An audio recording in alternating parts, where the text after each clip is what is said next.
I've noticed that rejection spikes anger in a lot of gents, and this is a fact. Once the lady says no, you'll find this gent. All of a sudden you're the worst person. You're ugly. You don't deserve what you don't have power. Actually, not on my standard. Now you're not on my level. Like who do you think you are? I can find better than you. One thing that has helped a lot of people out there build a sense of tolerance to rejection and just losing in general. Because I feel like rejection is a form of loss. You feel like a loser. It's like an L, right? Yeah. Guys, it's sports. There's this pain you feel after losing that netball game, guys. After losing that, because I used to do 800 meters, after being number 4 on that 800 meters and you've been training, there's this heaviness you feel, but what it builds in the character, put yourself in positions where, there is a winner.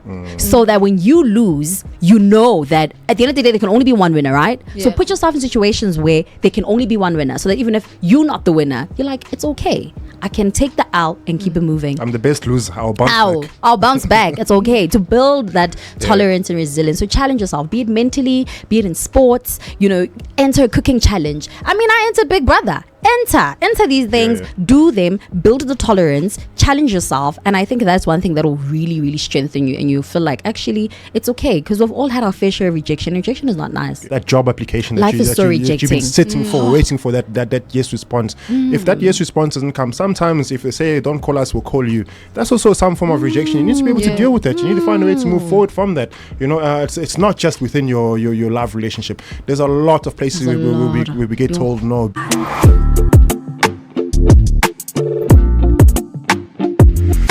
Some friends and some people that you give advice to, you might just think you're speaking to a random person, but that person is actually carrying your weight for you. That person is actually carrying your burden for you, and those are the kind of people that need to be cherished and really, really looked after in the long term. Because whatever information, whatever negativity is coming from your part, when you pass it to them, they have to carry that for you, and you don't consider that. I think that's one thing. I'm about to say something that, guys, even when it comes to sharing your secrets, please understand that you are burdening that next person 100%. With that heavy secret you're about to drop on them. Like, imagine because now you told me a secret about somebody else, and a few hours or the next day or next week I see this person, I'm thinking, do I see you in the same lights, or do I appreciate you the same way? Because now I'm sitting with your death secrets with me now. I am sitting with them. How do I not share them with you? Because I know at some point you want to hear this, so maybe it might change your life, it might change the lives of those that you're affecting as well. But some secrets, like you say, it's just it's a burden on others, because now you're thinking, hey, now I must be carrying this stone until I need to be very careful with sharing those secrets, guys, because I feel like some people even be like, it was too heavy, so I told someone else. I had to relieve myself from the secret. Imagine your friend decides to burden you and say, my child's father is not the one that you think it is. Oh, honey, that has happened to me. I will not get into details, of course, but that has happened to me, and and you just have to keep it. Oh, of course I'm gonna keep it. Yeah, but like that burden, dude. Now you see the kid. You see what you see, and you move. Imagine, and of course. You see what you see and you just keep it moving. Like, I mean, you keep it like that. You don't feel at some point, hey, let me just spill a bean. No. I think it's because I feel like, how do I express this, guys? I feel like it's really none of my business. Yes, you told me because at that time you really needed to talk to someone and really express it, and and a few people know. It's not just like it's this heavy secret that only I know. Okay. A few people actually are aware, but it's a few people. It's one of those situations where everyone knows but you, but the person who's supposed to know. Those situations where when they're cheating on you, the whole township knows that, guys, they're cheating on Feroza, but Feroza doesn't know. It's one of those situations. So for me, and sometimes I feel like, what?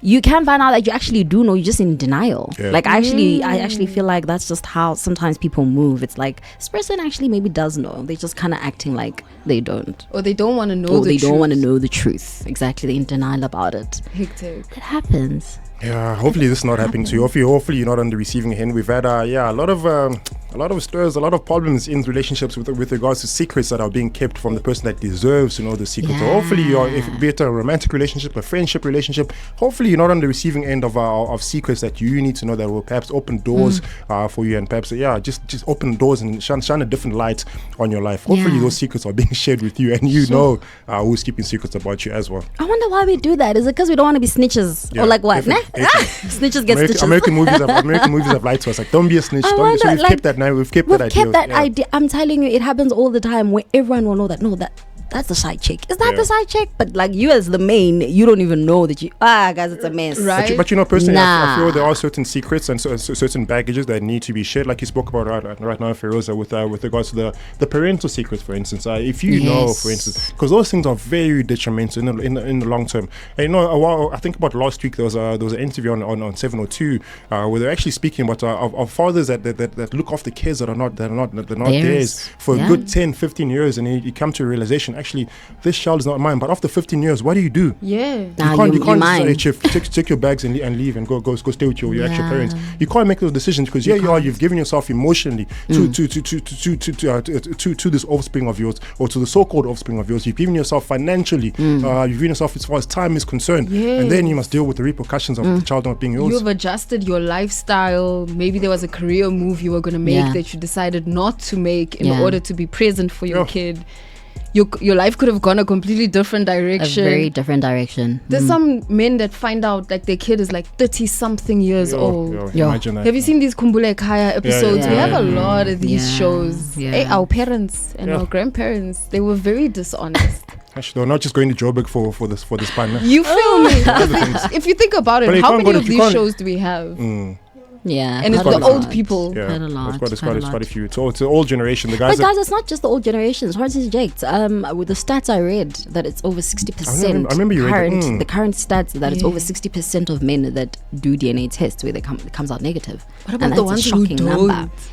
Some just like you see. So now, because it's a couple of thousand in most cases to do a DNA test, and not every man can afford that. So there are men who want to, but they can't. And now they don't know. Yeah, no, it's a very tricky one. I don't know. Should men now, constantly go and test? Would you be offended as a woman? I think it should be standard at birth. I think there was a suggestion of making that we're making it a prerequisite, but making it mandatory for men to ask for DNA, to do DNA test after birth.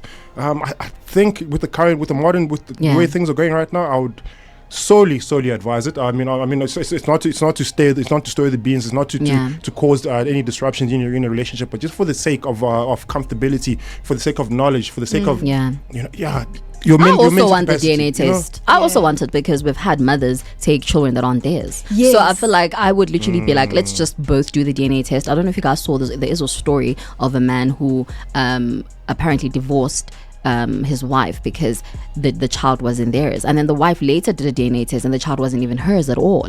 So now it's like we lost this entire family unit simply because you thought I was cheating on you, just to find out that the child was not even mine to begin with as well. So I feel like let's just both do it. Let's not look at it from a dishonest point of view that you cheating, you're not being loyal to me. Let's rather just both do the DNA test for both of us, and then it's like I am the mom, and he or she is your son or daughter, and we keep it moving. I don't think there's need for a back and forth, because what if the child is also not mine? Anything can happen. Sometimes those babies look the same. On the maternal side, actually, there was a worry of mine the whole time I was in the hospital. I don't know if I was just being paranoid. You see, but I kept an eye on my newborn. You must keep your eye on your newborn. I did not take my eye off him because I was like, hey, anything can happen. Anything can happen. So as he got older, he looks like me. So I'm like, oh, okay. Feroza, isn't that stressful? Here you are in your labor bed, and the one thing you're thinking about is this child actually mine? Yeah, I hope they didn't swap the kid out or anything. Because those things go through your head. Happen. I feel like, one day when I'm in that situation, I will literally tell my partner that forget about me, chief, focus on that child. I'm fine. The nurses are taking, just look at that child or mark that child, put something. Like, I don't know, just focus on that baby right now. So is what you guys saying, most of the time the DNA test is not necessarily the parental or the maternal side. It's actually the clinics and the hospitals that go through the other misplacing the child in the wrong cubicle, or actually intentionally changing the child. It happens. So it's more than just a DNA test. It goes as far as the public hospitals in that sense. It goes further. I feel like, imagine you having that hectic day in the hospital. As a nurse, okay. You're having that hectic day. You've been handling, I don't know, back-to-back births. I'm not trying to say that human error is something we should take lightly.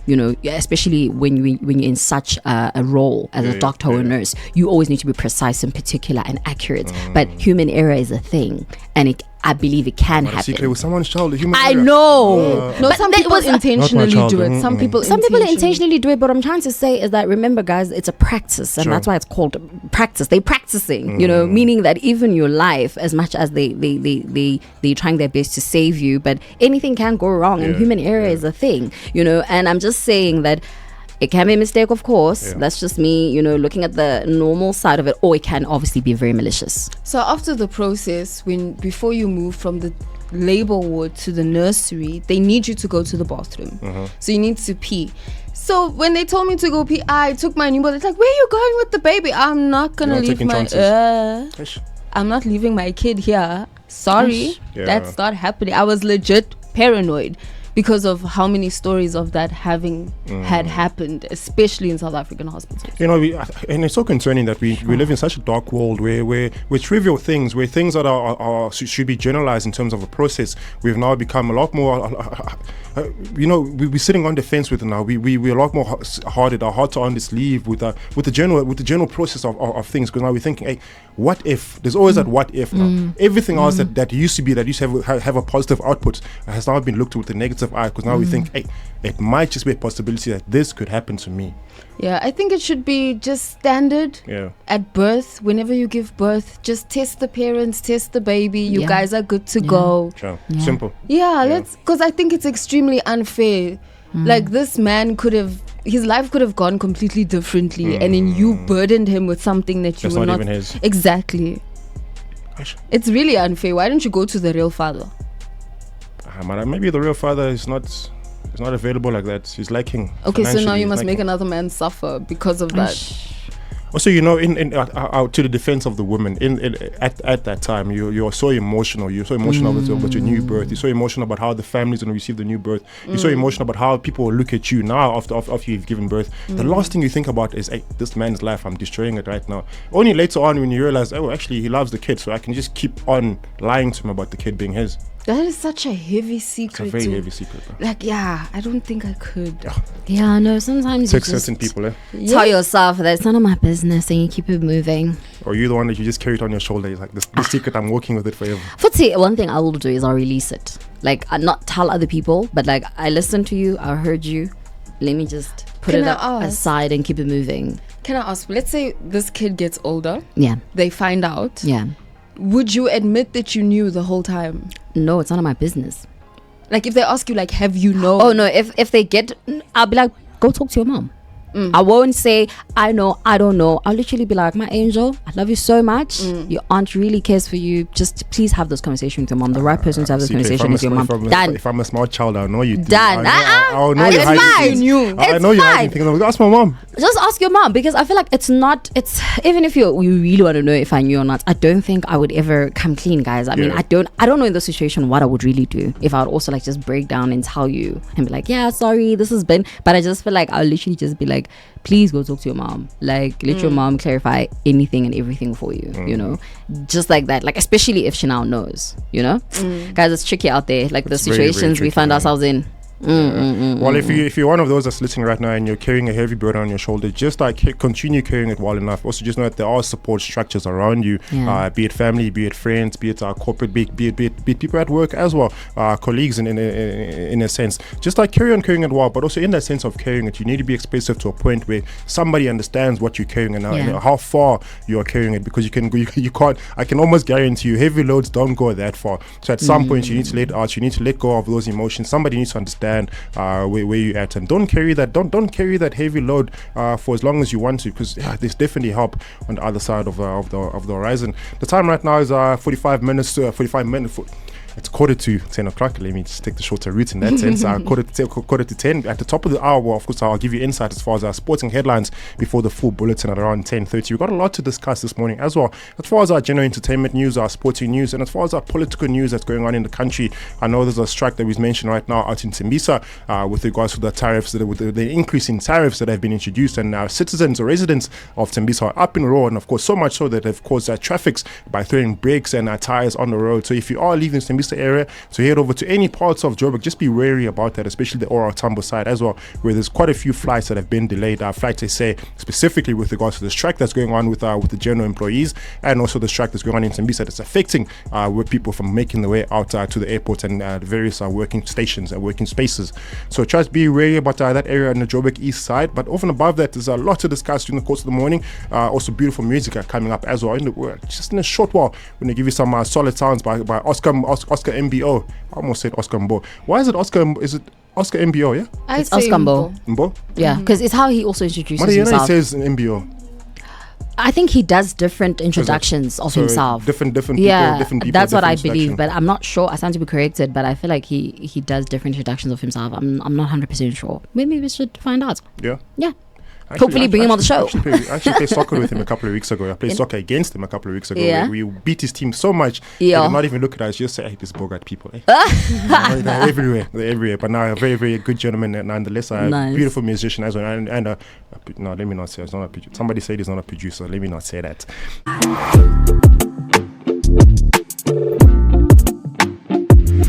It is 10 o'clock. A very good morning to you. You are listening to the Bogart Morning Show. Of course, hosted by myself, Rob. C-Clay is on the other side, on my flank, on my other flank. There's, of course, the powerhouses of Firoza in the building, and I got Bongi right in front of me. So a lot to discuss. Earlier on this morning, we did cover parts of some entertainment. I gave you insight as far as what you can look forward to, as far as the sporting headlines are concerned at the bottom of the hour. And of course, we dived into some conversations with regards to what the Bogart man said and how he said it and how we can implement it in your current life as things stand on this day. Of course, if you are carrying that heavy load, just because you're carrying it well does not mean it's not heavy. So if you are one of those people out there, just look for somebody else to share that load with. Maybe you might go a little bit further. But of course, we are diving into more conversations. We're dealing with issues of rejection. How do you deal with rejection therapy? This could go as far as this conversation could spiral into any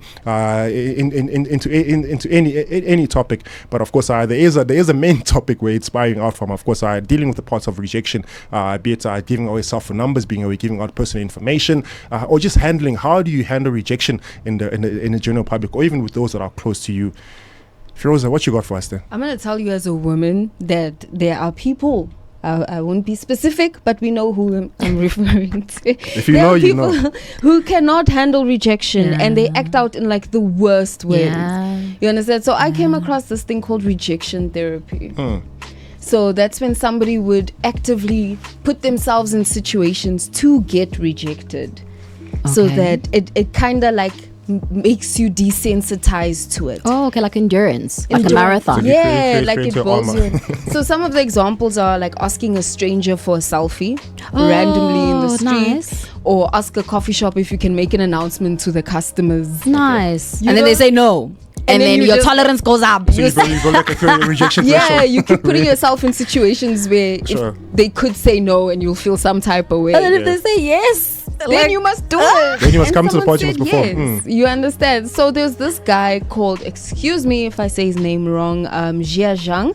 He's one of the most well-known practitioners who documented 100 days of rejection on YouTube. 100 days? 100 days? 100 days of rejection.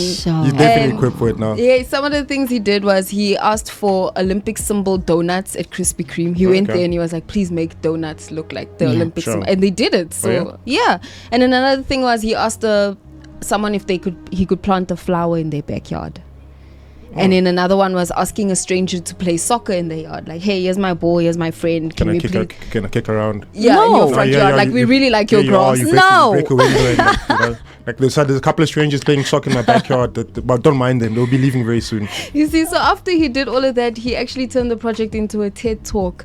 And he then created a best-selling book called Rejection Proof. I like that. Interesting. That concept is actually fire. Yeah, it would be nice if a lot of our people follow that same narrative. I know a lot of gents that can't deal with rejection. Gents possibly men cannot handle rejection. Let me not expose them because they're listening right now. You know what? There are men that I would give my number to just because of the fact that I don't know how he's gonna react if I say no. Can I be honest? That is smart. Some of them check. They check. They call you there and then. Oh yeah. Why is your phone not ringing? What she's doing is smart. That's what you do as a woman. And I'm sorry that this is the society we live in now, and that's what you need to do. But honestly, give the right number and block after, because there's a woman who literally almost lost her life because of simply not wanting to give away her number. And it's very unfortunate and sad that we are in a point where we feel cornered to be able to be like, for the sake of my life, let me give you my numbers, because I don't know, you might just get so angry. There's a woman where the gentleman got so angry, and he's not so gentle though, but he took a brick and threw it at her. Oh my word. And it was like at a festival, so I'm not gonna lie, and I hate the fact that this is the life that we're living now. But when you do ask me for my numbers, and I feel like I just and then block you and keep it moving. It depends though. There are days where I'm like, you know what, Chief, if you want to try me today, I'm ready. But I mean, is it a common understanding for women specifically to know what the guy's asking the number for? It's not a normal thing to say. If I as a guy ask for your number, can you as women not say, what do you want my number for, or why do you want my number? It depends on the setting. It honestly depends on like so if we much. Let's say the bride together, all of us were hanging out, I've seen you before, and you're just like, hey, can I just hit your digits, let's keep in touch. That's especially so us as creatives. Yeah. I think, okay, maybe we could work together in future. Yes. Maybe you want to book me for something. Yes. So definitely, so your natural reflex is not going to be defensive. It's going to be cool. I see you, or I see who you hang around with. Exactly. I have an idea of what you're going to speak about when I do give you a number. Exactly. But then once you've given a number, and here you are, you go home. Not even an hour after, because normally guys would take about 2-3 days in previous years, 2-3 days to actually hit you up and to follow up if you are the person that they think you are. Nowadays we don't waste time. In fact, after 30 minutes, I sent you my number. This is Mang. Hi, this is me. This is me. I sent you a hi. I'm ready for it. So once that hi has been sent, and now the conversation the topics and the conversation start going through, and then you get to a point after the third, fifth text, you get a sense of, hey, actually, this guy's intentions was not to be colloquial, was not to have a business approach, a business mindset, or anything else in that sense, other than the sexual approach to it. Of course. Once you get that sexual intention from the guy, what is your natural reflex? Is it hi, bye, or okay? Run. It needs to be by, and you need to get blocked. Sure. I'm sorry, especially if the reason I gave you my number is because it's platonic, and like you said, I believe we can build business relations, or I believe we are all in the creative space or entertainment space. So we move together. So you can help me, I can help you in any way. You're like a fellow colleague. That's just how I see it. You're a fellow colleague. So if you're gonna ask me for my numbers, I'm not gonna be like, no. I'm gonna be like, alright, cool. Here are my numbers. Let's chat. But of course, if you now come on with being weird, I mean, I have regretted giving my numbers to a few people. Also, do you judge the physical appearance? I mean, this is not this is somebody that you don't know. Do you judge the physical appearance? You'd be like, what would I give to give this guy my number? Anything. This guy, come ask my number now. I'll give it to you. Come ask. Do you judge on physical attraction, or you're like, Honestly, you know what? I can't say much based on that, guys, because your girl is taken. But what I will say, the guy that took you look at him and you think, I want to give that guy my number. Ubut. Oh, of course. Oh yeah, fair. Like, sure. I want to chat with you. I actually want us to hold a conversation. No, that's fair. That's there has to be. Okay, how I see it is, of course, if there's a form of attraction, then when I give you my number and we are talking, then it's chilled, But if there isn't a form of attraction, and I made it very clear to you where I stand, then of course, if you do come at me at an angle where you want something that is more than platonic, it gets very weird for me. Then I have to reject you. You understand? And then now I'm regretting giving you my numbers, because now I also kind of feel weird having to be like, no, So it's tricky. People feel like it's easy to just say, no, leave me alone. Like, it's not always the easiest thing to do, especially when you're still dealing with you don't want to hurt someone's feelings. You don't want to be rude. You don't want to be weird. You're public figure as well. You don't want to be tarnished out. You understand? And I might see you somewhere. We might see each other, and it's going to be off, and I don't want that. So it's a very tricky place to be in. I think it's the reason I'm asking that question is more tricky for us as guys, because the presumption is once a lady has opened up and given you a personal information, it means it's a yes. You already have you automatically in your mind you've created this presumption that, hey, I've gotten the personal details now. I have access to personal information. I have access to share personal conversations with her and to take it to that level. But then we don't have this idea of, hey, actually this person is just a digit. They're just giving me a number, and what can I use this number for? But on the guy's side, it's very rare that a woman will come to you and ask for your number. When they do, you know exactly what those intentions are for, especially if it's a stranger. But unlike you women, us gents, we are very, very reluctant to reject giving our numbers away. We are quick. 07 mang. Take my number now and call me immediately. Right. You know? And it's also very tricky because I can't automatically assume that the only reason that you want my numbers is to try and, you know, build a relationship with me or try and take me out on a date. I can't automatically just assume that is what you want. I don't know, but that's just me. You know, maybe I'm a bit slow or naive, but I that's not the first thing that comes into mind, that, okay, the reason you asked for my numbers is because you want me. I think it depends on the setting. I was about to say that it depends on the setting, you know, and it depends on, and of course it also depends on how, you know. Of course, if you're asking my numbers and you've been flirting and you've been throwing things at me, then fine, I'll understand. You know, it's easy for me to have an idea of why you want my number. But like if it's a chilled, very relaxed setting, very normal, very chilled, and you're asking for my numbers and we're all in the same space, you know, I don't know, it's tricky. Once upon a time I worked at a dealership, and guys, like, you know those mall displays where they park the cars inside the mall? Yeah, I've seen those. So during the week the sales executives go to the cars so that if you're checking it out they can be like, hey, you know, let's see if we can hook you up with this thing. So I sometimes would go to the mall with the cars, and then guys would come under the pretense of wanting to buy a car. So here I am giving out my number thinking, hey, I'm making sales, I'm making money. And then the guy gets on my WhatsApp and I was like, no, I want to take you out, I'm not interested in the car. They would make me so angry. So that's not nice. Why would you do that? I'll tell you what. Here's a confession from my part. Before there's quite a bit of interaction on the Bogart Morning Show, Bogart Morning app rather. If you haven't downloaded, of course, head over to our iOS store as well as Android store to download the app and just dive into this conversation with us. I'll tell you guys a quick story that I'll expose myself for expose yourself. So there's a dental practice around this is what happened quite time away. It's quite time ago rather. There was dental practice down the road from our house, and there's a beautiful lady that worked there. She was at the reception area. So the one day I decided, hey, how do I get over the Kobabas to go face this lady and tell her that actually I admire you and I appreciate you in the sense. So I figured to myself, she works at a dental spot. Let me go get donuts. Somehow the sweet tooth will make sense. So here I am. I go to a donut store. I buy donuts. I write a note on the inside of the box with my number in it, of course, saying, for your next sweet tooth craving, call this number. So I go there. I leave the box. I give the box to a friend because I don't want her to know that I'm actually interested in her. So I give the box to a friend and I say, this is for you guys to share. There's a gift inside once you're done eating. Fair enough. 2 days, 3 days, 5 days, 1 month, 1 year has gone by. No phone call. No, hey, mang, my sweet tooth has now clicked in. Can I have more donuts? And I'm sitting there thinking to myself, this rejection, I will deal with it accordingly.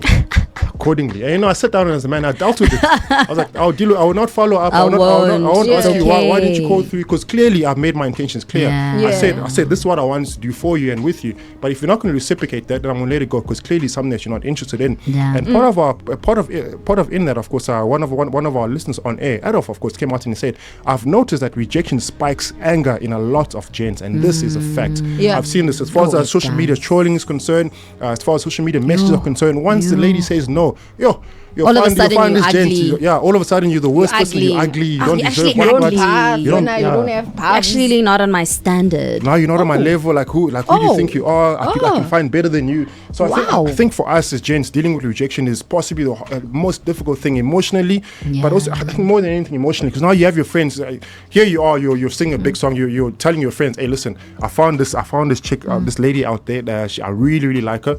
This is the approach. And now you have to deal with telling your friends that she rejected you. Yeah.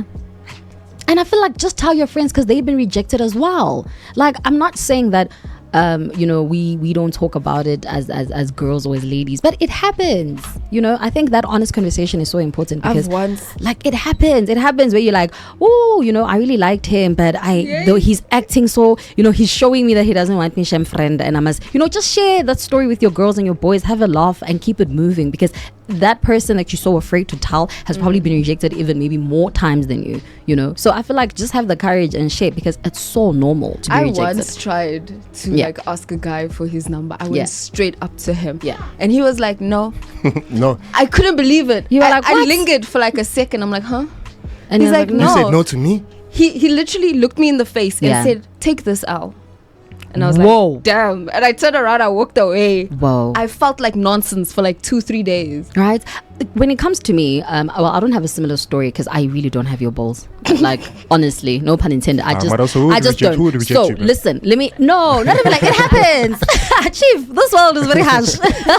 Oh, you have your portion also? I have my portion of rejection. Sure. So with me, the type of rejection I feel I receive is where I am courted and someone puts their intentions very clearly to me. And then I accept.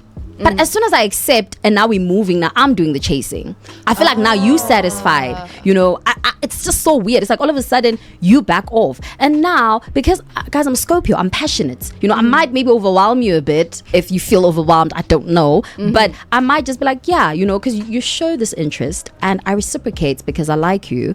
And then now all of a sudden, now you cold. You know, it's no longer as hot. And then now I'm confused. And then now I'm calling. Now I'm texting. Now I'm checking up on you when now you the prize at the same time. You understand? So for me has also made me feel like, okay, I am in a way being rejected here. I think it's okay to look at it as a form of rejection because I feel like as women sometimes we don't want to look at it as rejection. You want to stay and keep on being like, no, I'm sure he will see the value in me, or let me keep on, you know, let me plan the dates, let me check on him, change. You know, he will call you maybe once, you know, guys, let go of those situations. I'm a testament to the fact that you can get better, much better.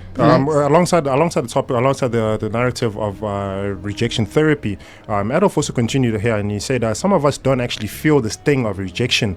We move on like nothing happened. Maybe he continues saying that maybe it's because I grew up alone and I had to build my emotional intelligence early. I learned to process things quietly but keep going. Shout out to Adolf for that. I think that's a lot of what a lot of geniuses are doing right now. That is amazing. You know, build this emotional mechanism, emotional boundary that you know, if it's a no, it is a no. If it's a yes, it's a yes, and know how to deal with those answers accordingly. So you can move forward. You don't sit down there and sulk and let the rain hit your big age. They said no. Can I tell you a story of what happened? One time I was out with my girls, we're sitting around the table, and this guy came over to me, very polite, and he's like, "Hi, how you doing? I just wanted to say you look beautiful, and I was wondering, could I have your number to take you out sometime?" So I said, "Oh, I'm sorry, I'm not interested, but thank you." And he just with a smile said, "That's very fine. Enjoy the rest of your evening, ladies." And then he walked away. Literally the whole table started smiling like, wow, he's so amazing. He's so amazing because he's so chilled. Now one of my friends want him. You see. Because we saw how relaxed you are and how you handle the rejection and how respectful he was. He just took it with a smile and he walked away. So one of my friends got up and she was like, "Hey, I mean, I like you. Give me your listen, I'm free. I'm single." You understand? Just to take it back a bit, I think one thing that has helped a lot of people out there build a sense of tolerance to, you know, rejection and just losing in general, because I feel like rejection is a form of loss. You feel like a loser. It's like an L, right? Guys, it's sport.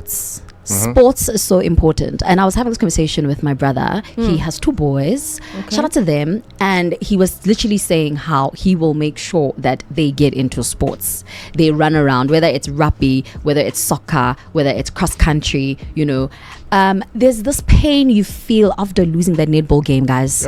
After losing that because I used to do 800 meters, you know, after being number 4 on that 800 meters and you've been training, there's this heaviness you feel, but what it builds and the character that it builds inside of you, I swear, I'm not saying that everyone who's experienced this has a higher, you know, tolerance or resilience to rejection, but I feel like a lot of people that have, you know, who have done some sort of challenge, it doesn't always have to be in a sports way, but academically, put yourself in positions where, you know, there is a winner, so that when you lose, you know that at the end of the day there can only be one winner, right? So put yourself in situations where there can only be one winner, so that even if you're not the winner, you're like, it's okay, I can take the L and keep it moving. I'm the best loser. I'll bounce back. It's okay to build that tolerance and resilience. So challenge yourself, be it mentally, be it in sports, you know, enter a cooking challenge. I mean, I entered Big Brother.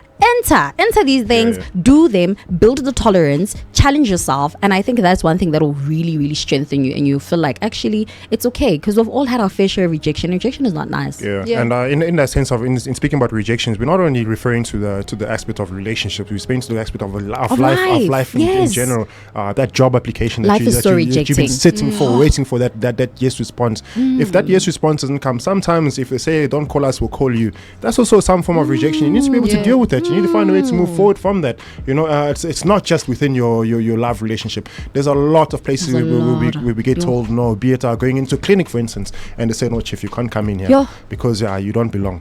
So your proof of address is not according. There's so many.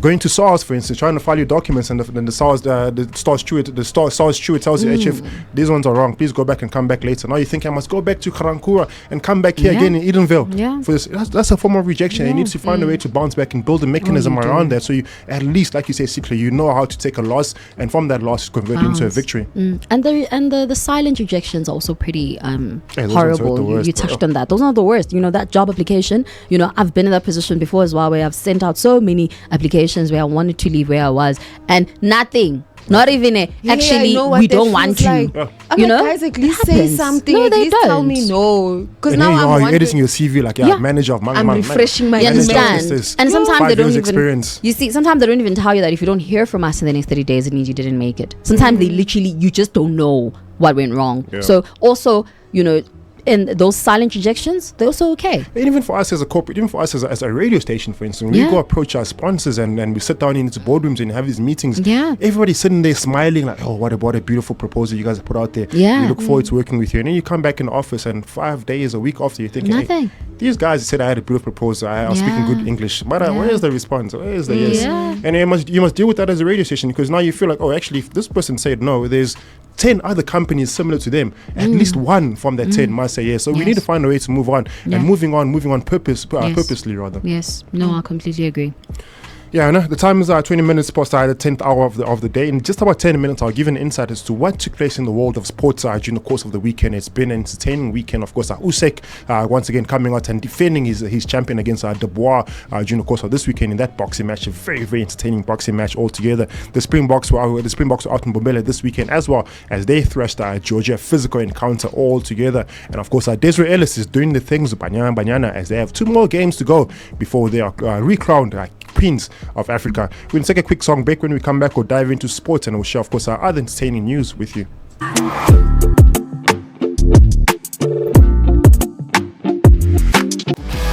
Top of the morning from the sports desk. Let's take a quick look at our sporting headlines for this morning. It's been an interesting weekend of our sporting events throughout the globe, and of course, we'll start off in our home soil. Of course, some great news: Under 20 World Cup as far as rugby is concerned.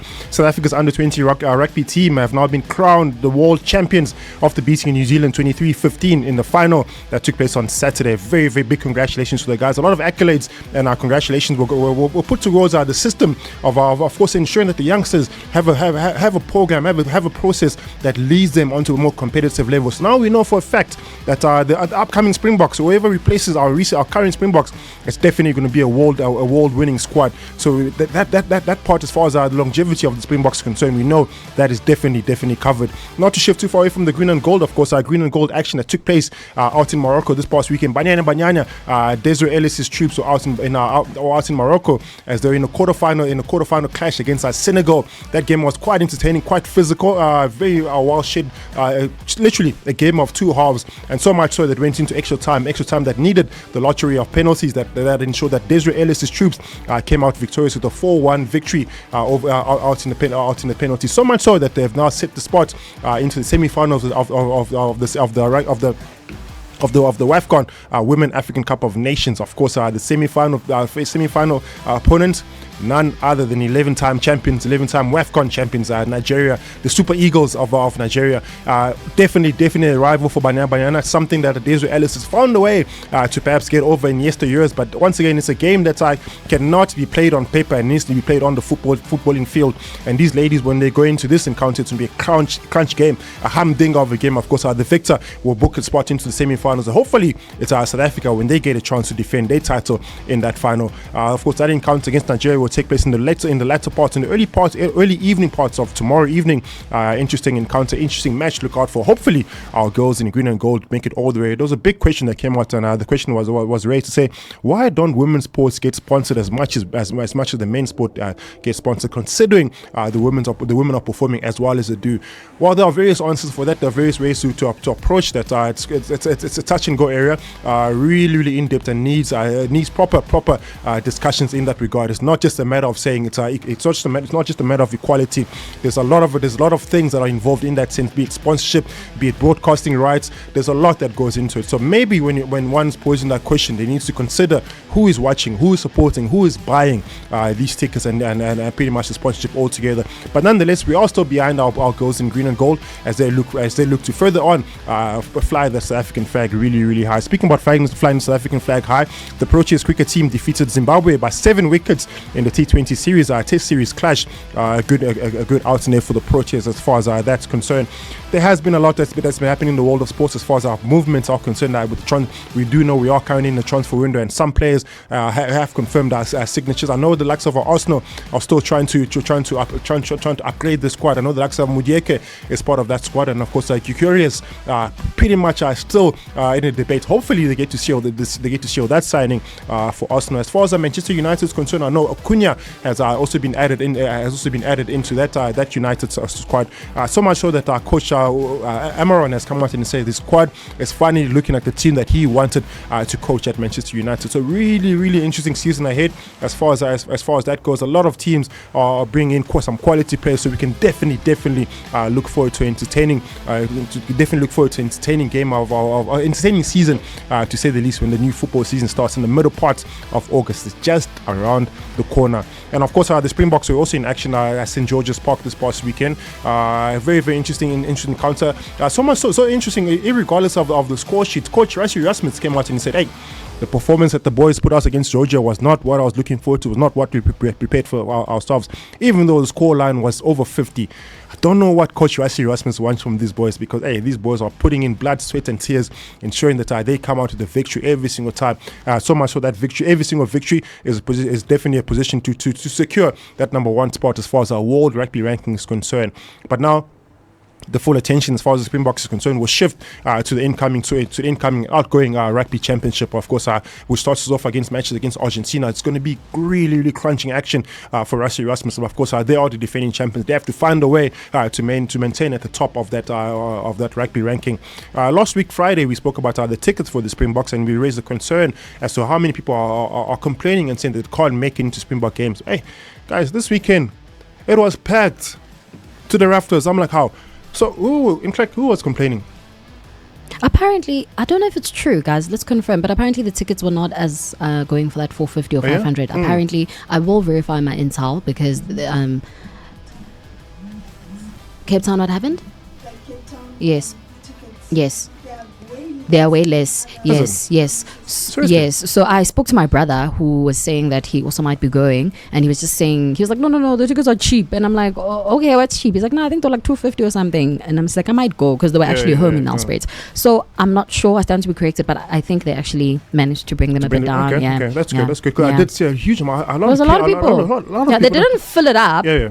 They didn't fill up Bombela Stadium, I believe, but it was still a lot. A lot of people. I mean, after the complaints that were raised, I was thinking maybe it might have an empty stadium, but it was good to see South Africans coming out in the green and gold and showing the boys some support. Really good times. As much as we complain, but sometimes that's one thing I've learned. You may complain and say you don't have money, but there's a bunch of people who have and are willing to spend. We're not in the same economy. That's a very fair. That's a very fair fact, and that economy proved itself this weekend, as of course the stadium was almost packed to the rafters. But in that sense, great amount of support shown for the boys, for the rugby, for the boys and Rassie Erasmus all together.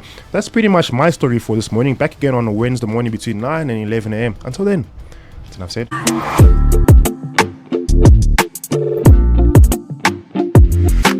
Let's take it back to Tembisa, where there seems to be a lot happening out there in that area, in the Rubber Ridge area, pretty much the whole Ekurhuleni area.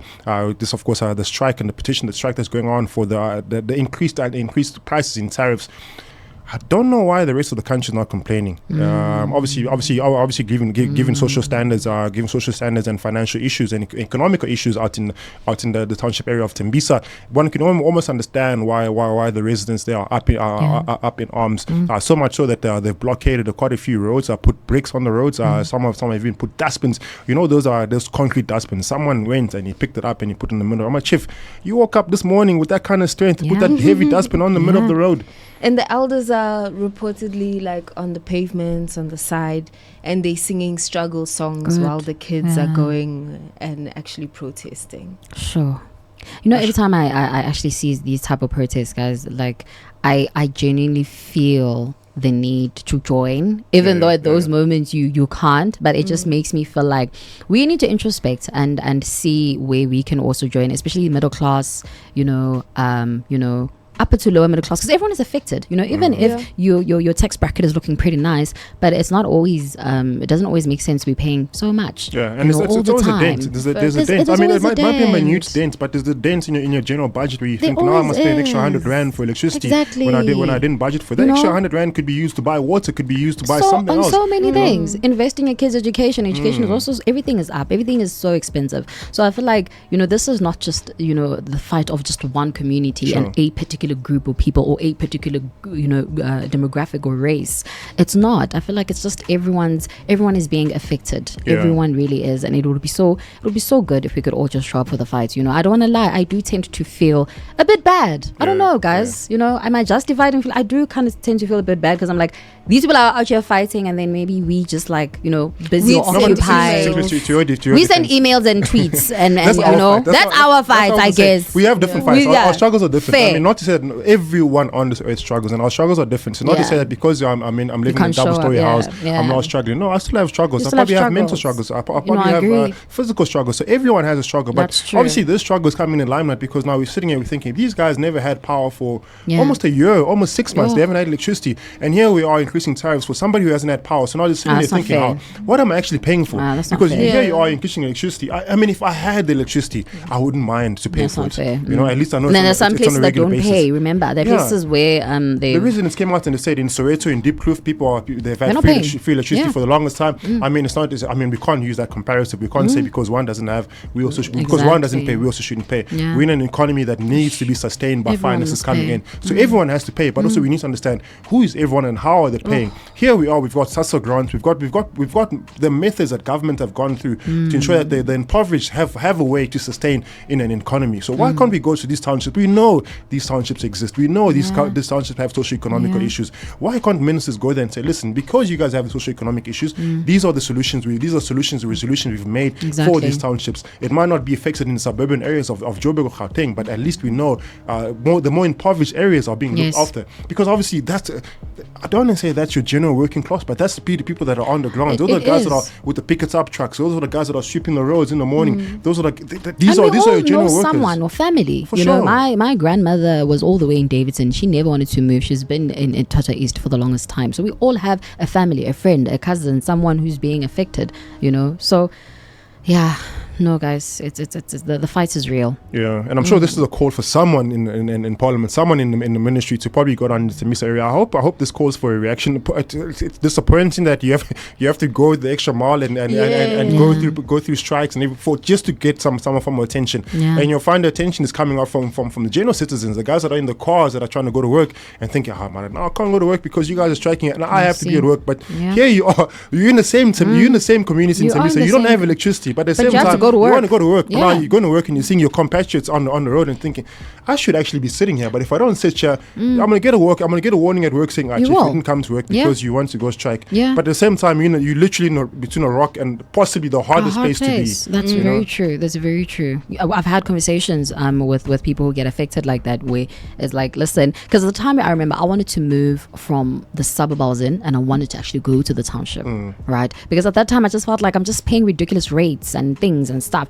And my one colleague was like, Spare, do not do that to yourself, because we have this problem with water. We have this problem with electricity. And when there's strikes, you see that we can't come to work. And it's just like, it's a lot. And when you don't come to work, your performance gets affected. Sure. They're not going to look at the fact that, you didn't come to work, so we understand.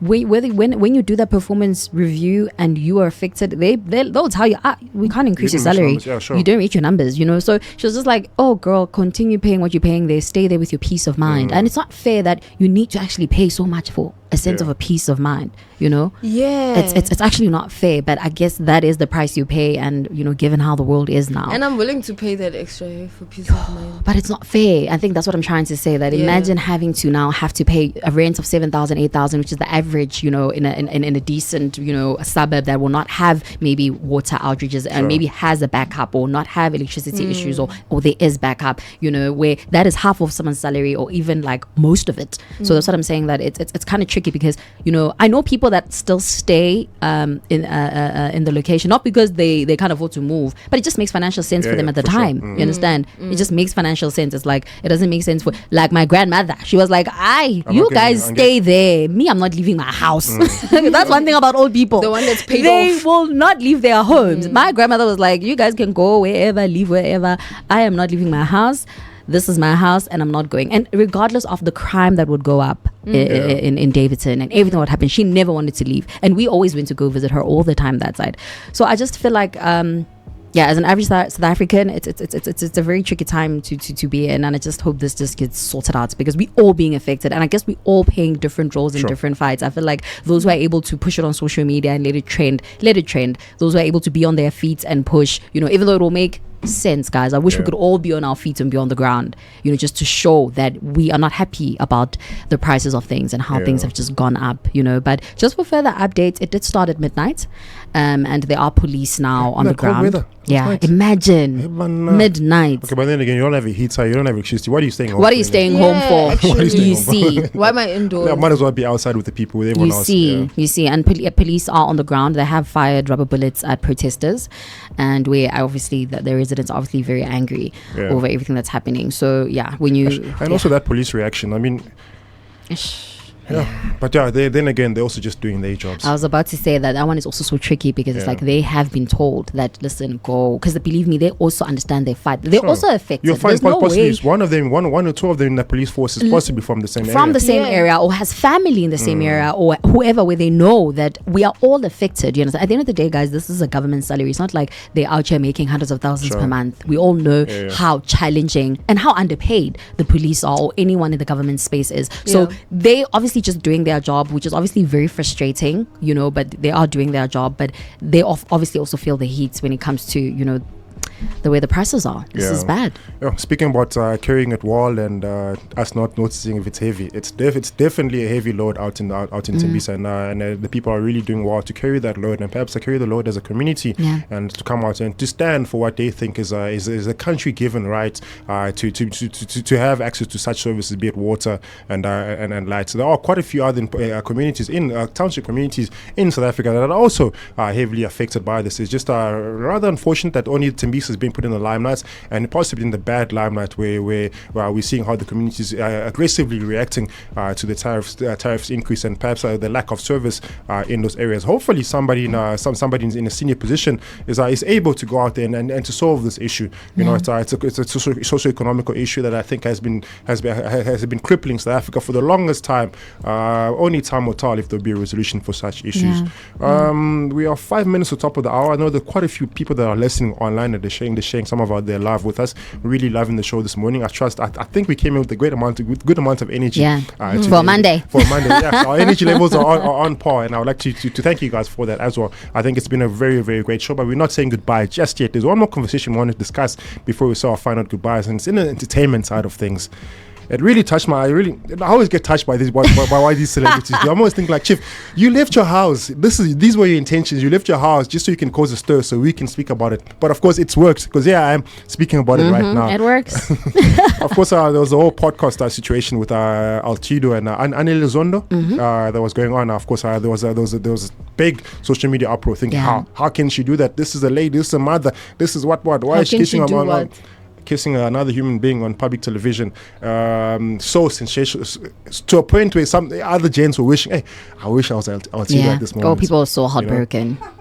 I was sitting there on my side. I was sitting there. I saw the snippets. I saw the snippets of the kiss, or the introduction of before the kiss took place, and how they were building up to it. I was like, oh, like they cooked this. They cooked it. This they cooked this. Nah? Yeah, they put the numbers together. Like, okay, from this, what we're going to do, this the numbers we're going to generate. The sponsors will be interested in this sense. So personally, from my side, where I'm coming from, I think it was rehearsed. I think it's a PR stunt. Yeah, a very, very good PR stunt that came out rather. Oh, you feel it's cooked as in PR? Very much. Me, I'm thinking cooked as in it's hot, like the kitchen. They're cooking. They're serving. They're serving. No, they're definitely serving. But I personally feel it's a PR stunt. Stunt on her side. Yeah. More so because you did speak about some marital, some relationship situation or issue that she's going through. So it's probably a point to say, hey, listen, if you don't want me, if you don't think I'm the prize, another man will show you I am the prize. In that sense, it worked for her. Yeah. In the side of L-Tido, I was probably thinking, hey, actually, the most numbers I've had was when Casper was here downplaying A. Reese and the beef there. So let me get more numbers. That's where the numbers are. Let me try to find a way to get more numbers on my podcast. Yeah. That's my narrative. That's how I saw it. It could be a possible strategy, but I just saw two people that just have a lot of chemistry, man. Like for me, it was just so, as on the entertainment side or on an entertainment eye, I just found it extremely entertaining to watch. Like I was smiling throughout as they were talking. I was blushing on their behalf. Like it also looked too genuine for it to be PR, but it could be PR. Listen, I stand to be corrected, but it also looked just so genuine. And so I don't know, it doesn't feel as rehearsed, but obviously maybe they didn't rehearse and like that's what I'm doing. But for me, I don't know, they would make sense together. I mean, look, I like them together. For me, it's strange because I mean, I've kind of had things with guys in the entertainment industry, and if we're on camera together, it's like we don't know each other. Sure. Yeah. It's like a whole different thing. It's like a switch. As soon as the camera switches on, we act like normal. Hence, I'm saying maybe it's really genuine, because how then were they flirting so effortlessly and just so chilled, and it was just like, it was so nice watching them, guys. I don't know, I enjoyed it. So for whatever they did, you saying they hit it on the head, like they nailed it. They nailed it. I mean, I understand your points in terms of strategy, right? And the reason why I understand it so well, it's something that I've been dragged for the longest time for. When I say that I feel people love. Sure. People want to see some form of, affection and some form of something, So I feel like that a lot of people that probably haven't even watched the show, because they just saw that clip, maybe that little bit of teaser that was released, they all probably would have went to go now and watch what happened. And you went to go watch. So the pulling of it worked, and the reason why I feel like that pulling worked is because people just love. People just love things that are a bit sexual and teasers, and it's just how we are built, and it's how especially the industry is built. True, right? So on that point, I completely understand why it works. And like I said, I've been dragged for this a few times when I say that people love and people want to see ships and relationships, and they want to see a bit of love and whatnot, and kisses here and there, right? However, like I say, when I also do look at it, I also saw a lot of genuine moments there where I felt like they could possibly explore something. Why not? And I love Neither Bay. Maybe I'm just being biased. Like, I love her. She's amazing. She's a talented rapper. I love every time she just releases new music. She recently had a reality show. Listen, she's killing motherhood, and I just feel like big ups to her. She's going for everything that she wants. I love it, guys. Maybe I'm biased. I know her verse on Slim Thick word for word. You see, she's doing the most, and I love it. So me and my propaganda is not going to work. Your propaganda is not going to work on us. So we are supporting Anele here. I'm just saying, like, I've had chemistry, but I've just never gotten to the point where like I'm gonna. It's on the camera. You feel like it's too much on camera. They might see what's going on now. Yeah. You feel like it was a bit too much? For me, that would have stopped me personally. Not too much. It's warranted, considering where television, where reality TV is going on. Now there's a reality show. I don't know. I know the name because my significant other watches it. Love Island. That one. Oh, that's why it's doing so well. They've sexualized it so much. Now you feel like, I want to see who Mang's going to get with and what they're going to do with each other. And I think that's what we get from reality TV and from television. That's what the viewers want, and that's what get the numbers. That's what get the numbers up. That's what gets the numbers up, and that's what people see, and that's why Love Island does exceptionally well. Because that people want to see love. People want to see who's going to do what. Will this person stay loyal? Will this one get betrayed? This one likes who now, and which one is our ship? Who are we pushing? Like it's a whole thing, So shout out to them, shout out to the PR company, shout out to everyone else that put that show together. L-Tido, shout out to you, my man. You are definitely cooking. Yeah, it's been a fantastic show. It's been a fantastic morning. It's now the top hour. Yeah, would you believe it? It's 11 o'clock already. So quickly. We just arrived. We just arrived, but it's been a fantastic show altogether. Shout out to you for listening from wherever you're listening out to. Bogart Man Stores, we are just over 50 plus at the moment. New kids on the block every single week. And if you're in an area where you think there might not be a Bogart store, head over to your Google Maps and just double check. I'm 100% sure there's a Bogart Man store around you. If it is one around you, make your way over to the store and speak to our stylist and see what new offerings they got for you. Some of our newest winter range, newest winter collections are still in store. They're being bought left, right, and center. I don't know why you don't have your hands on one just yet. If you can't make your way to a store, of course, visit us online. We are on our online store is currently available, very much active. You can find some interesting items as well as our specials on our online store page just now if you can as well. Yeah, it's been a mouthful. It's been a great, fantastic show. So thank you so much, guys, for being available for the show, for serving entertainment to all of our listeners. Shout out to everybody else that listened. Ladies, it's a goodbye for now. See you guys Wednesday. Yeah, Wednesday. To those that are listening, it's enough said. We'll see you guys Wednesday. Breakfast is indeed served.